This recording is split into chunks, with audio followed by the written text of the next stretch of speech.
Bwana Yesu asifiwe, mtu wa Mungu. Katika kipindi hiki cha Pasaka kuna neema ambayo sipendi uikose.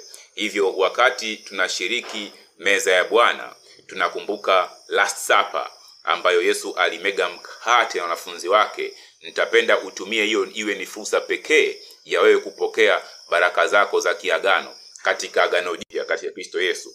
Na hasa kama unaumwa au umekuwa ukisumbuliwa na ugonjwa muda mrefu, basi ni kipindi cha pekee cha kuclaim your healing, yani cha kupokea uponyaji wako. Kwa sababu gani?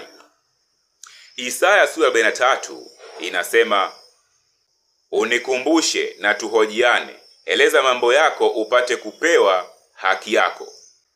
Kwa hiyo ni Mungu hapo anasema akumbushwe, yani Mungu anataka kukumbushwa. Na hata katika Mwanzo sura ya 9 baada ya gharika kuu, Nuhu anaambiwa na Mungu baada ya kuwekewa agano kwamba Mungu hata gharikisha nchi tena, anamwambia itakuwa nikiona upinde wangu katika mawingu nitalikumbuka agano ili nisigharikisha nchi. Hasa Mungu anakumbushwa. Na Yesu alivyokuwa na mega mkate alisema, fanyeni hivi kwa ukumbusho wangu.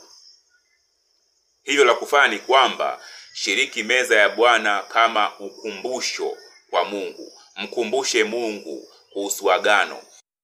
Agano lina walao vitu viwili. Kwanza, damu imemwagika kama ondoleo la dhambi, kwa umeondolewa dhambi.